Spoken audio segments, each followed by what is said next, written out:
to Blah Blah Comics, Blah Blah Curse Words. I'm Derek. I'm Colby. And we talk comics sometimes, and sometimes comics collide. Oh, they collide, and this is a big one. We've teased and promised this one forever.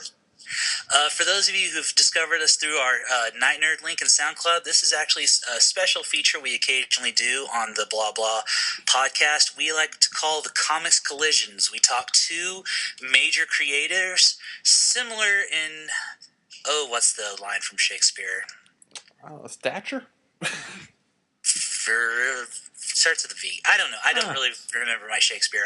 I'm not as classically literate as I wish I were. Anyway, we talk to comics creators who have had very similar career trajectories and discuss their merits and decide between the two of us who is the clear winner between these two creators. In the past, we've done such luminaries as Alan Moore and Frank Miller, Jonathan Hickman and Matt Fraction, and one that I'm still a little sore that I lost, James O'Barr versus Jonan Vasquez. But today, like Colby said, is the big one. Today is Neil Gaiman versus Grant Morrison. Oh, that's right. What we've dubbed the patron saint of Blah Blah Comics is in his first fight here in the Comics Collision world. Yes, and don't think that means that he's just going to run away with it, because we are also big fans of Gaiman's work here in the Blah Blah house. Home, whatever it may be. I want to bungalow. I have to point out here, when you named off the matches we've had, this feels like a stacked wrestling card at this point. Where we had an amazing opener, we had some solid mid-card matches. It's time for the main event of like leg one or whatever this would be. Agreed. This is the Hogan versus Andre the Giant of our particular WrestleMania. This really is. This is one, like I said, we've teased forever, and we were very hesitant to put Morrison in one because we are such big fans. And of course, you had Morrison and Moore as the one a lot of people jump to. And maybe one day, but we've already done Moore, and we're also big Gaiman fans. And Gaiman and Morrison seem like, when you really get down to it, are a really distinctively different match, but one that is really cool to look at. I also feel that Morrison and Gaiman are more contemporaneous. There's so many accusations of Morrison riding Moore's coattails. Whether you buy into those ideas or not, it still does make the claim, make the supposition that Moore was around when Morrison was coming up. Moore had already established himself, whereas Morrison and Gaiman kind of sort of came in and got big around about the same time. So it definitely feels more, like I say, contemporaneous, where Frank Miller and Alan Moore felt contemporaneous because they both hit it big at a very similar time. So I'm actually much more comfortable pitting Morrison against Gaiman. I think we one day may have the other, but yeah, I think as far as the first, like, let's just compare their entire careers, these two are much better. For one, they also have had not necessarily longer careers, but they've stayed in the limelight and have stayed popular for much longer. And like, neither of them have had that major downturn, really. Yeah, say what you will about Gaiman's Marvel work. I think it's safe to say that he's managed to maintain an overall very positive persona with comics fans, and that Morrison, for some of the shit that he gets, he's legitimately managed to make a pretty tremendous comeback in 2015 and 2016, and shows no signs of stopping, and I think that's also pretty spectacular. So without further ado, Colby, do you want to go ahead and jump into this guy? You know what, let's do this. So we talked before this. Do you want to start with that question we talked about before? Yeah, let's go ahead.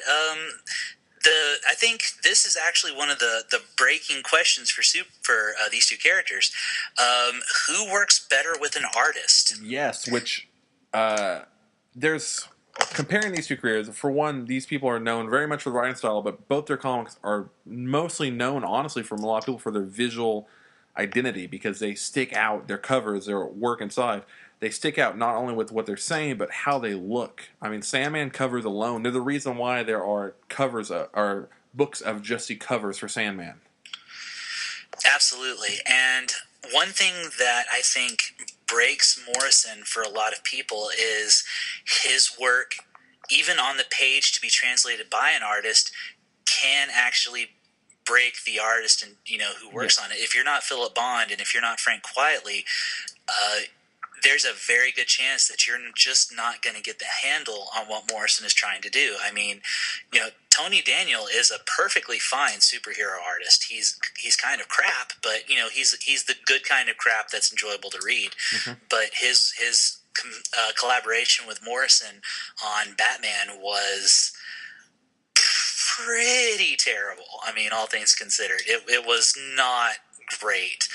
But on the other hand, just to break my own point, how many artists besides Sam Keith and Dave McKean can you name have actually worked with Gaiman? How many Sandman artists can you actually name?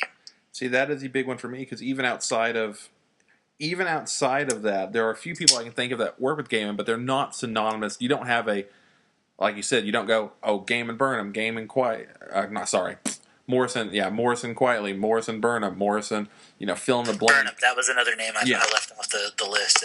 Burnham is Frank Quietly. If Frank Quietly could maintain a monthly schedule, and I mean that as a compliment. Chris Burnham's artwork is haunting in the best way. I would actually put Andy Kubert up there with Gaiman, though, because I do think a lot of people from 1602 that they latched on to that. Because say what you will about 1602, I mean, we got a somewhat renaissance of it here lately with the Angela title and a few other things. So I think that's more. And then also, go ahead. Worked with Gaiman on Whatever Happened to the Cape Crusader, which, again, say what you will about it, was a good-looking book, and I think the art translated better with Gaiman's words. I do too. I think this is honestly kind of a tough one for me, and you just said you kind of just put something I hadn't thought about, which is Morrison. I think when he's working well with an artist, it makes perfect, incredible work, and Gaiman does too. But I think even Gaiman's worst stuff with an artist, I think it still transmits the work and words that he wanted out. Right. Better than some of the worst Morrison artist combos. Right. Yeah, I think due to the wording of the question, which was, and I just lost it, who works better with an artist? Due to the wording of that question, I feel like we have to give this one to Neil Gaiman, because Gaiman has been able to stories that you can read and comprehend and understand and enjoy with a wider variety of artists. Yeah. Though Morrison, I think when you give Morrison the right artist, he would pull out the edge in that. I agree. I would put Quietly, Burnham, and Bond in front of even Dave McKean as far as artists who can recognize a writer's vision. But Gaiman just has a wider variety of, or a wider trough of artists that he can work with. Well, you can even, if you want to compare directly, I mean, McKean and Kubert have both worked with Morrison too, and I think if anything, that speaks more to them that they can work with pretty much any writer. Right, absolutely. Because they both, I mean, Batman and Son, and then Arkham Asylum, and beautiful, beautiful work on both sides, and they're able to work on both. But like you said, I think no matter who you have with Gaiman, you're going to get, I think, the same quality of story, and the artist will elevate it. But I don't think normally he works with the artist where it doesn't devalue the product. But I think Morrison, I love almost all Morrison's stuff. I've said it before, but I do think there are stuff that maybe could have been better if the artist picked with him would have been more his style. Right, I agree. So, and I'm sorry I cut you off earlier, man. Oh, that's fine. Cut me off as much. This is a fight. If you have to cut me off, cut me off. True. Though I think we can honestly agree that round one goes to Neil Gaiman. That's actually smart. I didn't think that one would go that way, to be completely honest. That's the only one that I was for sure Gaiman was going to take. Because like I said, you put Grant Morrison with Howard Porter, and yeah, those are some entertaining goddamn Justice League comics. But the writing to art comparison is just it's just not as good. I mean, half the art in the Invisibles is almost unreadable and doesn't translate what Morrison was trying to say within those pages. But any given issue of Sandman feels like an issue of Sandman. You know what I mean? I can agree. I can. And it's not just the voice and the narrative and the narration of the narrative, which is, of course, very, very Gaiman, in a way that I think Morrison this may be actually a question for later, but I feel like Morrison's a bit more of a chameleon with his voice than Gaiman. If you're reading a Neil Gaiman comic, you know it's a goddamn Neil Gaiman comic, but you could look at a Sandman comic, and it looks and feels like a Sandman comic in the way that certain Invisibles issues just were kind of a what the fuckery. Yeah. Oh, and Doom Patrol, I put the same thing, where there are certain issues of Doom Patrol, as amazing as it is, that they do feel a bit like, okay, this isn't as good as what it was. I think they still feel good, but I don't think it's as much as, like you said, Sandman is almost seamless sometimes in how well the artist goes through. Mm-hmm. But yeah, so man, I wasn't thinking that one, but I think Gaiman does have a point on the board now. Yeah, so that's round one. I feel like we agreed this is that was Neil Gaiman's round. So Morrison has some catching up to do. What is the next question you want to tackle, sir? This one I don't think will be as clean. This is, who has had a bigger impact in pop culture? Yeah, that to me is probably the vaguest question, because Neil Gaiman had an impact on a very specific part of pop culture. I mean, he gave us teenage death with the ankh and the face tattoo and the cute death imagery that to this day is still around, but it's not nearly as it hasn't nearly. It's not nearly as prolific as it once was. I mean, it definitely had its time and place. Whereas, like we talked about with Morrison, he's had a huge renaissance in the last couple of years. He has reintroduced and recontextualized what the multiverse is for DC Comics, to the point where Dan DiDio, who once swore off the multiverse, is now allowing the idea of the multiverse and time travel and all of that to be played out in Batman vs. Superman. No, yeah, and I think this is why it's hard, because I think Gaiman around, I mean, for a lot of the 90s and up until early 2000s, especially with stuff like Coraline too, mm-hmm. which got huge, but I think because stuff like Coraline, he got lumped into certain categories with the likes of Tim Burton and stuff, which although prolific and amazing people, that same token, a lot of those people have been looked upon as doing weird just for weird's sake, or putting this category. But then, I mean, he also had stuff like the Doctor Who episode, which I can't think of the title off the top of my head. The one that gave the TARDIS the voice and the character, right? Which great at one of my favorite Doctor Who episodes of all time. It is a very good one, and the Doctor's something. It's not the Doctor's wife, is it? Whatever. No. Whatever. That's a David Tennant episode. Yeah. God, I'm blanking on it too. And there's so many people out there screaming into their earbuds right now. And to all of you people, I am so sorry, because this is something I should know. Or if you'll give me 30 seconds, I can run over to my DVD collection. Oh, I can look up too. But on top of that, so you have Game also the American Gods TV show looks like it's finally gaining steam, and that they've actually cast people. Right. But Morrison has been much more subversive in pop culture, where stuff like The Invisibles has been pointed to as kind of under the table, and now recently not so under the table, as a major influence on stuff like The Matrix, which changed movies. Yeah. So that's a huge thing for me, which is Morrison didn't have this direct effect for the most part. But he also, I mean, you can also look at Mark Millar, who he was a big part in kind of making Mark Millar's name in a lot of parts is due to Morrison, and movies like Kingsman, Kick-Ass, all that stuff wouldn't have happened with Millar, which probably wouldn't have happened if Morrison hadn't really taken him under his wing and made him the bigger name that he was made under Morrison's wing. Yeah, I think a lot of people tend to forget that Mark Millar was a Morrison protege and owes a tremendous amount of his career to the starts and help that Morrison gave him. Morrison also did a lot to bring the outside to the mainstream. And by that I even mean the mainstream of a traditionally very conservative comics world.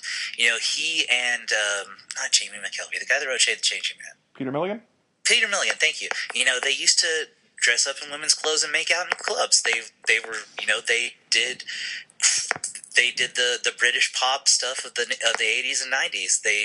He brought a lot of that uniqueness. I don't want to call it subversion, because I don't think that's the right word, but it is, you know, to a very staid and traditional comics culture. Yeah. So, I mean, if you're looking at worldwide pop culture impact, you can definitely point at Gaiman and say, you know, this guy made his mark at a very specific time in a very deep way. Yeah. I mean, Hot Topic probably wouldn't exist if there wasn't Neil Gaiman. Well, yeah, it's true. I was just thinking. I mean, the amount of Sandman T-shirts and having kind of bring comics from I mean, you were talking about it with Morrison, but Gaiman's a big proponent of that too. Of the person who took comics from the 12-year-old reading them in the comic store to the grunge Nirvana fan reading Sandman. Right. And Gaiman played a huge part in bringing that to pop culture. But my big argument on this and my big fight internally and externally now is, more, like I said, Gaiman had this direct effect where Morrison, I feel like, kind of had these webs spread out that affected bigger stuff. I mean, if you took Gaiman away, I feel like you wouldn't have a lot of Gaiman stuff, and there would be some influential stuff that you wouldn't have. But if you took Morrison away, I feel like you'd have a lot of stuff that would be different. I mean, like from The Matrix, from even some animated stuff that came out later. I mean, Morrison's one of those people that even when they don't talk about it, he was a big influence on things like on just in the entertainment world. And for better or worse, he hadn't always gotten credit for that. And a lot of his work hasn't translated over to media well because it's so crazy. But a lot of people have borrowed elements of his work to throw into things. Right. I think I didn't really think of that coming into this question. I thought the question was a little weighted in Gaiman's favor, but I think you're absolutely right. I think the tentacles of Morrison have creeped out further and had more varied impact than Gaiman's more concentrated, deeper, more specific impact. So I would be comfortable actually giving this round to Morrison on that fact, on the sheer idea of how far his impact has hit versus the depth of Gaiman's impact on a very specific culture. Does that make sense? No, it does, and it's a really hard one for me because I'm kind of judging this by friends I have that don't really read comics but are interested due to people, and the two people that kind of gravitate towards is Morrison and Gaiman. I mean, I've turned a lot of people onto comics by making them read Gaiman, but a lot of people have found more depth in comics because of stuff I've shown, whether it be just Morrison interviews or Morrison quotes, and what he stood for and kind of what he's done. I mean, you have people like Gerard Way, which was highly influenced by both of them, but I mean, I don't know if you'd even have the same music of Mike Kim if it wasn't for both of them, because they both have references to Sandman and Morrison work going on. So you have this weird thing where both these people were very, very, very, very influential to the pop culture to not so much pop culture, but more so the subcultures that then became the main thing for a while. Well, see, I think the culture question actually really ties into the conflict at the heart of this comics collision, which is Gaiman has, for all his other work, trust me, I have a signed first edition hardcover of American Gods on my shelf. I'm a really big fan of Gaiman as a writer in total. My favorite novel is American Gods by far. It's in my top 10. Used to be my favorite, but it got supplanted. Yeah. But Gaiman more or less has exactly one dog in this fight, and it's a big fucking dog. I mean, Sandman is huge. Sandman's a fucking neutron bomb on the landscape. It completely changed the landscape that it was under when Gaiman dropped it on us. Well, I mean, Sandman, anytime you mention things that changed comics and changed the world of comics, you have Watchmen, you have Dark Knight Returns, you have Sandman. Right. But to contrast that, I don't think Grant Morrison has written anything with the impact of Sandman, but I think his collective works rival Sandman for their impact and necessity to culture. So you're kind of comparing. I feel like there's a comparison to be made between Gaiman's soul work being so profoundly important and Morrison's body of work being profoundly important, comparing to their cultural hits, because Gaiman's soul work was also, it's when people talk about Gaiman's influence on pop culture, you're going to be talking about Sandman. You're not talking about American Gods. You're not talking about Fragile Things. You're not talking about Angels and Demons Miscellany. Maybe Coraline of bringing in kind of that same Sandman horror feel back to kids' books and back to kids' media. Yeah, to an extent, Yeah. but I mean, even that falls. That's okay. To make a really dumb comparison, Coraline is the Death Star to whatever the fuck the giant Death Star was supposed to be, this planet, the Star Killer, or whatever the hell it's called, Force Awakens. I mean, yeah, it's big and important, and it definitely had an impact. But just look at the size of this thing; it's bigger. So Sandman is objectively a bigger thing, whereas Morrison doesn't have. I mean, the closest thing he probably has is the Invisibles, and the Invisibles did not have the same and will not have the same cultural impact as Sandman did. But if you look at, like I said, if you look at Morrison's body of work as a whole, if you take into account what he did with superheroes and Animal Man and Justice League, and what he did with Doom Patrol and the push to Vertigo Comics, and what he did with the Invisibles and the Filth and Sea Guy, I think I have the maybe winning point on this actually. Okay. There was a very successful, and if I remember, I almost sold out Morrison Con in 2012. I don't know if there would or could have been a Gaiman Con. I don't think there could. At least not as big. Right. Not saying that Neil Gaiman appearances aren't important. Oh, they are. Like I've driven. Me and my best friend drove like 8 hours to see Neil Gaiman. So I'll throw that in there too. It's not like when we're saying we're huge fans of both. We really are. Yeah. But I think that is a good point.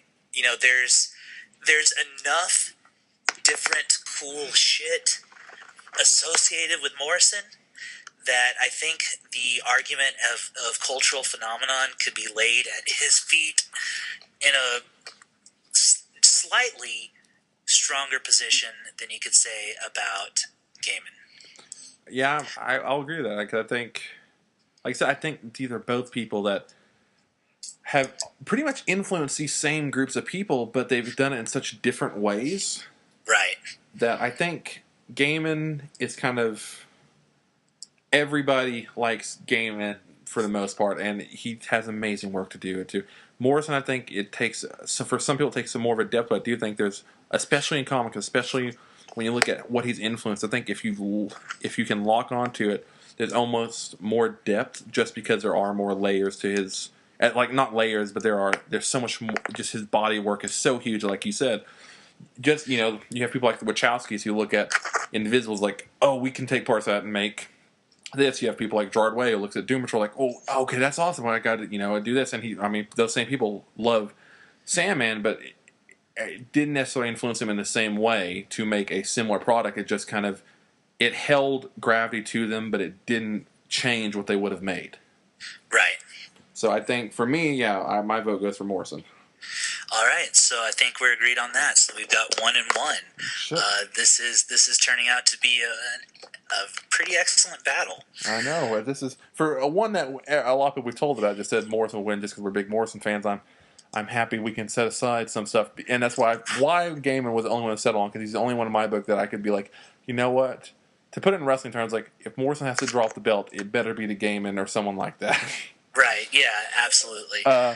Okay. So, see, this is another one where it'll be interesting, especially knowing what we just said. But it was who had the better breakout series, Doom Patrol versus Sandman.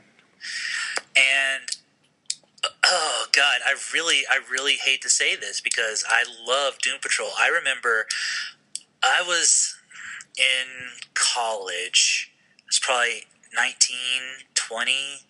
I was still living in my first apartment and with my roommate, whichever roommate I had at the time. I honestly can't remember which one it was. And I was at the library and I saw a copy of Crawling from the Wreckage, which is the first Doom Patrol book. And I picked it up and I'd heard good things about, this run. I knew who Morrison was. My friend Keenan was a huge Invisibles fan, and I'd probably flipped through some, but I don't think I'd really read any. And of course, I'd read some of his JLA stuff, but that was because it was recommended by Wizard the Guide to Comics. So that should tell you a little bit right there. So I went ahead and picked up that and a few more graphic novels, and I remember reading Crawling for the Wreckage for the first time and having the same experience that I had when I first picked up Watchmen. It's literally one of those books that changed how I thought about comics and what I thought comics could do as a series. And it had a huge impact on me. And the reason I'm such a Morrison fan today is because of that initial impact. It was almost like heroin, you know? Mm-hmm. I've been chasing the high of that impactful story ever since. Now, I told you that story, so I can tell you this story. The first girl I ever dated, which, to my embarrassment, I was 18 years old before I ever got my first real girlfriend. But her dad was a serious comics fan and collector. He has, last I know, he has a page of Wolverine #1 Frank Miller art on his wall. 2 pages, actually. It's a double-page spread. Anyway, he had Sandman, and I'd never read Sandman, and of course, you know, I'd heard so many good things about Sandman, and I read the first 4 volumes before my first girlfriend and I broke up, and I remember reading Seasons of Mist, and also having that same reading Watchmen at 15, 16 really broke my brain. It will do that. Exactly, especially when you read it that young. Mm-hmm. I feel, because it still has, you know, you haven't been jaded by everything that's been affected by Watchmen yet. Yeah. And Season of Mist was also that level of, holy shit, this is something else entirely. I mean, something else entirely. This is another world. So, for me personally, I can hold Doom Patrol next to Sandman and say, yeah, these are equal. But if you were to look again at the impacts of those individual books, if we're comparing the neutron bomb, again, of Sandman, you're talking about, you know, probably a decent-sized grenade for Doom Patrol. Yeah, to add to that story, Sandman was one story that I kept hearing about. And when I really got into reading comics, like, okay, I've got to buy it. But I didn't want to buy all the, like, single trade stuff. So it's like I was making a good amount of time and just, like, bought the, like, giant Volume 1 absolute hardcover, you know, gorgeous edition, essentially. Oh, yeah, I have all 5 absolutes plus the absolute death. And got that cool slipcase and everything. But besides the point, so I remember reading that and just, like, every page being inspired by something. Every page, I'm like, oh my god, this is amazing. And then years later, it being the one comic that I could hand to my best friend, who he would then hand to his sister. And everyone who read it was like, this is amazing. This is incredible. You know, you can't put this down. You can't do that. And I had this just... We were talking about Morrison, but Sandman had that same effect that we were talking about Morrison, where this spiderweb effect that everyone who read it is like, wow, this is important. This is great. That being said, Doom Patrol had a similar effect on me, where the Scissorman and stuff like that, just, it made me kind of change the way I think on certain stuff, and they both did that. But Doom Patrol, I've never felt the need to necessarily, and I haven't just handed that over to people, be like, oh, you've got to read that. You have to read this. Right. Or I feel like Sandman 100% has that effect of, you have to read this. This is... Let me ask you, is there a Grant Morrison series where you feel like you pass along the trigger, like, you have to read this? I think to certain people, certain friends and stuff I have, stuff like The Invisibles or The Filth is something where I'm like, knowing you have to do this, but there's not a book that's a broadband book of, like, no matter who I'm talking to, you're going to read this. Really, Neil Gaiman gets the point, because, as I was saying, the joke is that Sandman was the first sexually transmitted comic, and I think that kind of cultural impact, it means something, you know. Yeah. I hate to not award this point to Morrison, because I feel like, you know, like you were arguing, Colby, that the wider cultural impact of somebody like Morrison, the lesser attributed cultural impact for Morrison is deeper, but I think the more obvious and heavier impact, unfortunately, goes to Gaiman. No, yeah, I completely agree. I mean, with Sandman, you said it earlier, it was a neutron bomb in comics, and Doom Patrol and a lot of Morrison's work was really good and these incredible breakouts, but it kicked the door down when Sandman just like blew the house over and built an entirely new house. Right. It kicked the door down. Sandman blew the bloody doors off. Yeah. So to quote Garth Ennis. Okay, so right now we got 2 points for Gaiman, 1 for Morrison, which is actually kind of surprising. I didn't think it'd go that way. So next up, these are always surprising, man. These never go the way I think they're going to. Me neither. I'm glad we can kind of move our bias to the side for these, but I'm always shocked when it goes, especially when it's more one-sided to the direction. I was worried it'd be very Morrison one-sided, so this is kind of surprising, actually. Agreed. I'm actually in the same boat. So we've got another big one. We'll carry this one over from since we just talked about Sandman. The big question is, whose definitive work is more important? Whose calling card is more important? So we got basically Sandman and American Gods versus Invisibles and All-Star Superman. And I know you can kind of argue what's more important, but I think those are, for their artists, if you say Morrison and Gaiman, those are their definitive, this is them, in my book at least. I think that's fair, and it really depends, because this question is actually very similar to the one you just asked about cultural impact, because when you're talking about that category, you're really looking at the impact. Now, if you're asking the question of who was globally more impactful, again, you're probably going back to Gaiman with especially with American Gods. But if you're looking at the impact on comics and comics creators, I actually think this one has to go to Morrison, especially because of All-Star Superman. All-Star Superman is, for so many people, the definitive Superman story, and it took 75 years and Grant Morrison to tell it, as opposed to Sandman, which is a beautifully told story, but it is Neil Gaiman's story. It's not the story of comics in comics form. That's a lot of my argument. What I was going to say is that Sandman and American Gods are, incredible works. I think they'll be echoed and remembered for a long, long time. But Superman, next to Jesus, is one of the most popular characters, or just figures throughout all of recorded history, especially of the past decades, and it just continues to grow. And someone that he's outlived a lot of his creators. He will continue to outlive stuff. So a book like All-Star Superman, which has become like the Superman Bible, I think, as much as I love Sandman, I think All-Star might have that longevity of, Sandman will always be awesome, but I think the longer and more big Superman gets, that will always be the go-to. If, you like Superman, you have to read this. I think All-Star Superman codified the myth of Superman in a way that people like myself and you and, other longtime superhero fans had been trying to and failing to explain for literally decades. And that's before you even get to the other big work on the table, which is Invisibles. Yes. Invisibles completely defines the 90s. Now, is it a perfect work? By no means. Has it aged well? It's got some problematic parts to it. But it really captures a time and a place and the zeitgeist of that time and place, where, once again, Sandman captures a mythology. And again, it's the mythology and the ideas of one man.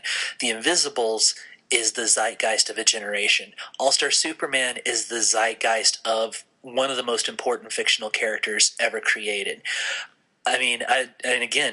We've talked all the live long day about how wonderful Sandman is, and like I say, I have a first edition autographed copy of American Gods on my shelf at my nerdery. But for whose work? What was the question exactly again? I forget how you phrased it. Let me pull it back up to make sure. So, whose definitive work is more important? Right. As far as importance of work, cultural impact we have to give to Gaiman, but I think importance of work, I think we can actually tilt this one in Morrison's favor pretty confidently. Well, we already gave that pop culture one to Morrison, so I don't know if we can go over the if we would give it to Gaiman or not, but well, we gave pop culture to Gaiman. True, fair point. But yeah, like a lot of what you just said, I think. Even American Gods, even though it's dealing with, you could argue American Gods is dealing with characters aren't Morrison's, they are larger than life, but at the same time, I think he added a cool chapter to a lot of the Norse god, or a lot of just gods in general, and a really awesome point, but it'll never, American Gods, as amazing as it is, it'll never surpass, the holy works of those gods. It'll never pass the Greek myths, it'll never pass the Norse myths, as far as popularity and longevity. It'll always be a cool footnote and a cool interest for those who like those characters, those tropes, and those ideas. Where Superman All-Star, especially All-Star Superman, has become the definitive book for a modern myth that continues to grow and continues to get bigger and bigger. It's one of those things where if culture was wiped out in 1,000 years they found remnants of Superman stuff, that would be what they were looking for, essentially. That would be the, I keep saying it, but that is for most people the Bible Superman.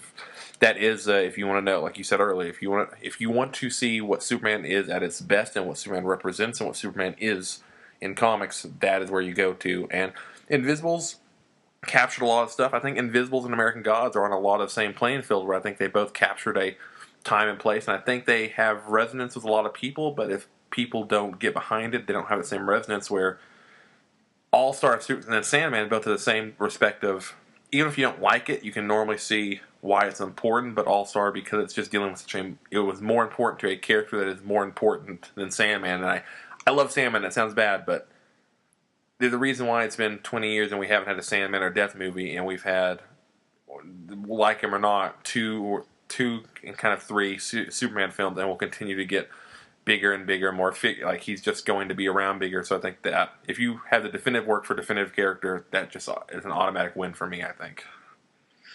Yeah, I have to agree. I think Morrison I initially thought this was going to be this category was going to be more of a battle, but I think Morrison actually wins it pretty handily. I do too, because like I said, All-Star.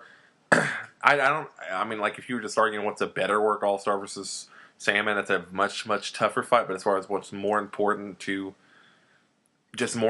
general, I think if Sandman went away, you'd have a lot of stuff that wouldn't happen, and it'd be extremely sad. A lot of creator-owned and a lot of amazing stuff wouldn't happen. If Superman went away, you would still not have this definitive tale for a character that is so hard to explain to so many people.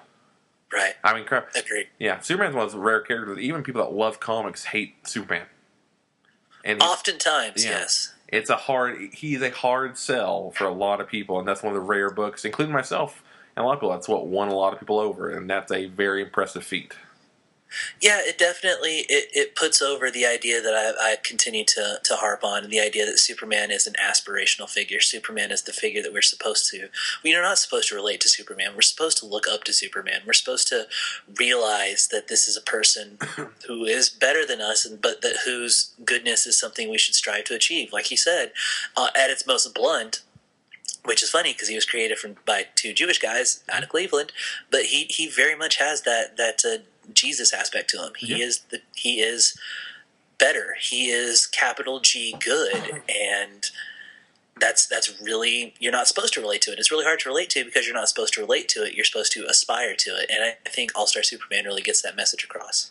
No, I completely agree with that. I think for all those reasons, that book it's one of the rare books, and both of these creators' work have the really cool ability where you can go back and always catch stuff.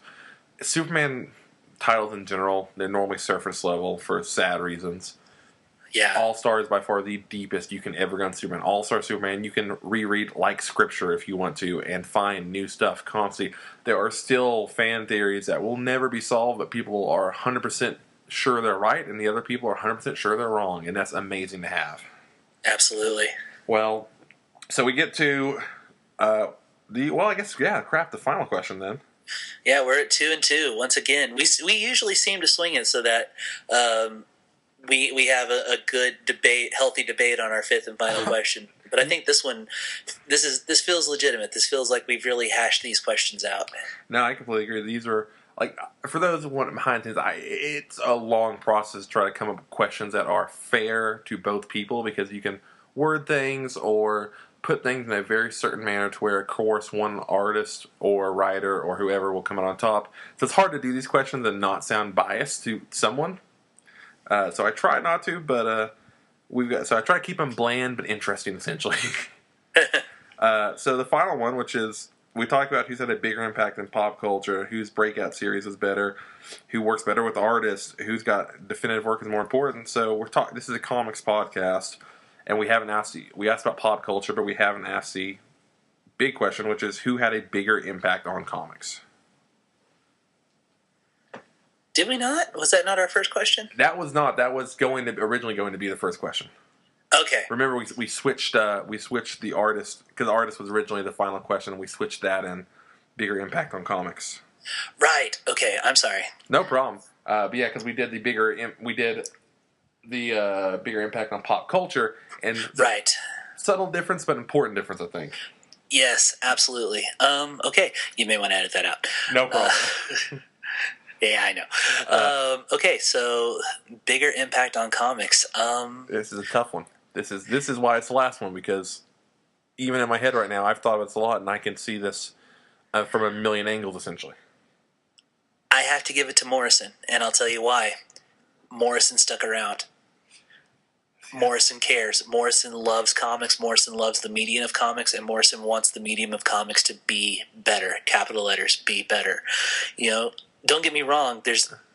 I love American Gods, but I think when Gaiman had the success of American Gods, he kind of,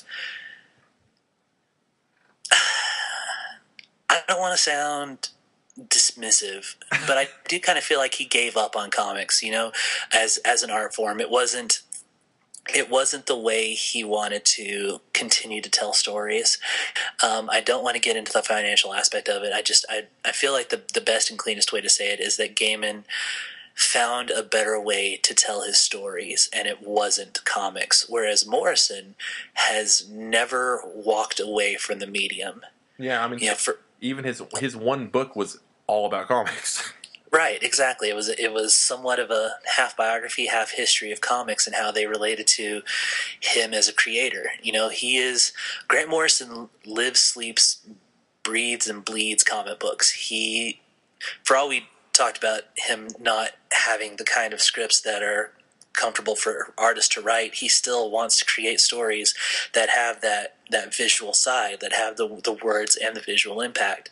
And Gaiman writes novels, he writes stories, he creates, he is a teller of tales, and that's okay because he's Neil Gaiman and he's very, very good at it. But Grant Morrison continues to have an impact on comics. We've been ranting for the last year or so about Grant Morrison's revitalization and return to comics. We've talked about Multiversity. We talked a little bit about Klaus. We talked about Annihilation and Nameless, and how Morrison is still pushing the envelope of comics as a medium. And Neil Gaiman put out Sandman Overture, which was another Sandman book. No, you actually said something there that hit me hard, which is Morrison does live and breathes comics, and I think the difference is I think Gaiman lives and breathes myth in general. Right. And I think he expressed that in different ways.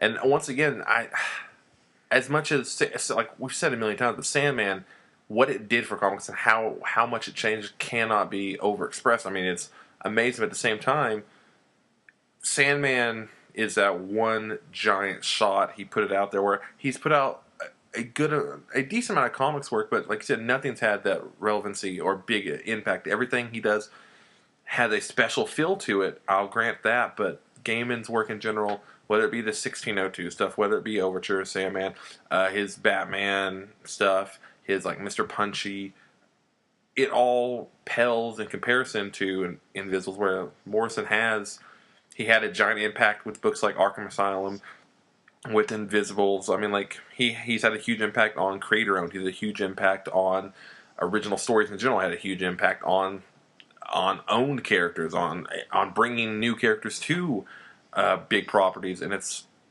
as big of a bomb as Sandman was in the best possible way, just blowing everything up in a good way. I think, like you said, Morrison has just over time continued to impact and continued to bring more. And even when you think he's done, he does something that shakes it up again, and that's where Neil Gaiman is doing amazing stuff in other places, where Morrison is constant with comics. I mean, like you were talking about revitalization. I mean, after Batman was done, I think most people thought he would just be kind of quiet. Well, crap.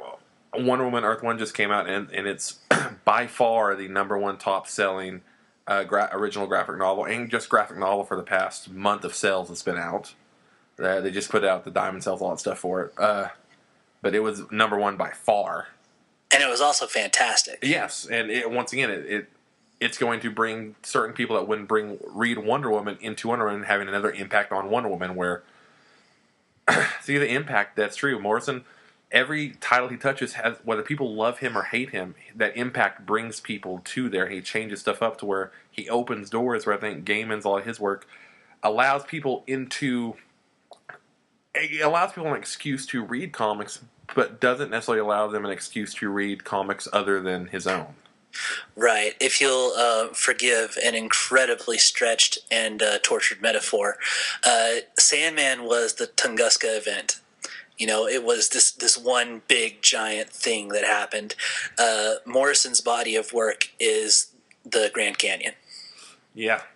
Deeper and larger and more vast and created over a longer time. I know that sums it up perfectly. I mean, why we talk so much about Morrison and why he does it is because he's one of the few people that, like you've talked about doing a giant reread, and he's one of the few artists and writers that it's almost hard to do a reread just because not only the volume of work, but the volume of important work you have to read. There's not too much. I mean, you can count out some stuff like The Adventure of the Young Hitler and stuff like that. Yeah, don't read that, but even stuff like Zenith had a weird impact for when it came out and where it was. Even the modern myth stuff was having an impact in a culture that was so used to 2001 and that kind of stuff was adding even more levels to that. I mean, from day one he did stuff, and I mean, Animal Man alone wouldn't be a viable character at all had he not done anything with it. You could possibly say the same thing about Doom Patrol. I mean, Joker probably wouldn't be the same. Batman wouldn't be the same. Wonder Woman may not be the same from here on out. All kinds of stuff. X-Men wouldn't be looked at the same. The JLA in general wouldn't have been the same. Just the major characters alone, not to mention the doors he has opened for other artists. Like we mentioned Mark Millar. Jardway was already doing stuff, but having Morrison's backing in comics definitely helped him gain some clout in his early works. You have a lot of people that are coming out that his impact inspired and just kind of rewired a lot of what people thought of comics, where Neil Gaiman came in and gave a giant door to allow people into comics. Like I said, as far as impact goes, if to go back to the old expression, if Gaiman blew the doors off of that house, then every room in that house is just covered with stuff that Morrison had put there. Right. That sounds a weird analogy, and it probably is, but I think it fits okay. It's beautifully circular. It all rhymes. It's ring theory. You do realize that I think you just made the best argument for a Moore versus Morrison comics collision, because I feel like now that we've settled this question, the Morrison versus Gaiman question, I feel like we have settled it. I think ultimately Morrison takes the win on this one. Big surprise coming from your blah blah comics, blah blah curse words brethren. But that's so true. I just like the idea that we went and going, Morrison, he had a good shot, but so does Gaiman. It's like, come on, Morrison won, okay? Yeah, big shocker. Yeah. But yeah, I think our next bloody doors off is going to have to be Moore versus Morrison, because I feel like we've argued the merits of Morrison enough that he's ready to metaphorically take on the big dog. That's right. Well, and our one of our other winners. I mean, and no shame to our other fight with Fraction and Hickman, but they're not. This is not their league right now. Nor was the Jonan Vasquez James Omar fight, which I'm still fuming about. It happened, man. And I always will. I will always fume about that one. One I do want to put forth to our Blah Blah podcast listeners, and it will require a tremendous amount of homework on Colby's part, but the comics collision that I am most desperate to run would be Kevin Eastman and Peter Laird versus Dave Sim. Is definitely one that I want to do. And actually, Colby, I'm sure you won't mind if someone else wanted to take me up on that challenge and run a comics collision, maybe where you could referee between me and someone else. I think that would be pretty fun. What do you think, sir? That would work fine, because like I said, I have not read anywhere near the amount I feel necessary to fight that fight. So I would be happy to be a special referee in that one. Fantastic. Well, the gauntlet is thrown. The challenge is out. I will, of course, be representing my men, Kevin Eastman and Pierre Laird. If there is a particular Dave Sim fan out there who wants to, and our podcast listeners, I know a couple of guys, but I don't think they'd be interested in going on a podcast. But if there's someone out there who wants to argue the merits of Dave Sim, we will be happy to have you. We'd love to have you as a special guest. Colby will referee, and we will have the biggest comics collision to date after this one, of course. Gaiman versus Morrison. Ultimately, Morrison wins. That's right. You should put in a little ding, ding, ding sound effect. I really should. But as we can say, the patron saint of Blah Blah Comics has proved his worth yet again. Yes, absolutely. It would have been bad had he lost this one, and we still had we may have had to change to the patron saint of Gaiman for a while.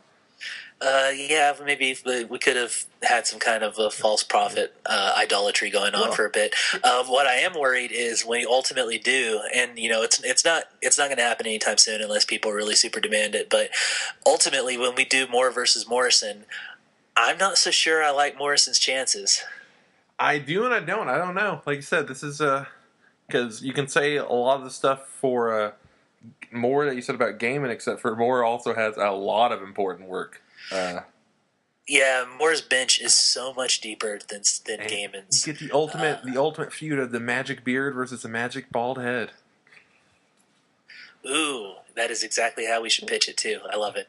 Yeah, you got chaos magic versus Morrison or Moore's more traditional stuff. You got all kinds of stuff there. We said before they're two sides of the same coin, but they hate each other. So this is a blood feud, if anything. Yeah, absolutely. Well, Morrison doesn't hate Moore so much, but we'll pretend Moore. We know Moore doesn't like Morrison. We'll pretend Morrison doesn't like Moore for this fight. Well, Morrison was more than happy to pretend he didn't like Moore when he was younger, so I think that's fair. Yeah, we'll just bring that back. That'll be Alan Moore doesn't listen to probably anything from the internet. That'll be the one thing he hears. It'll reignite the feud, and we'll be the ones to blame. Hell yes, that's exciting. So, I guess that's it for another episode of Comics Collision, a special edition of Blah Blah Comics, Blah Blah Curse Words. Let us know how we're wrong and Gaiman is actually way better than Grant Morrison. You can tell us through email at blahblahpodcast@gmail.com. You can hit me up personally on Twitter. I am at Voodoo Ben. And I am at Hellhound F5. Or you can yell at us together at Blah Blah Podcast. We're also on Facebook at Blah Blah Podcast. And here in the next few weeks, hopefully, we should actually be getting our own webpage as well. You can also find us on The Night Nerd at thenightnerd.com or Night Nerd on SoundCloud. I'm sure there's some way to leave comments on there. And you can tell us how we're crazy. We'd love to hear from you. Yes. Thank you guys for listening.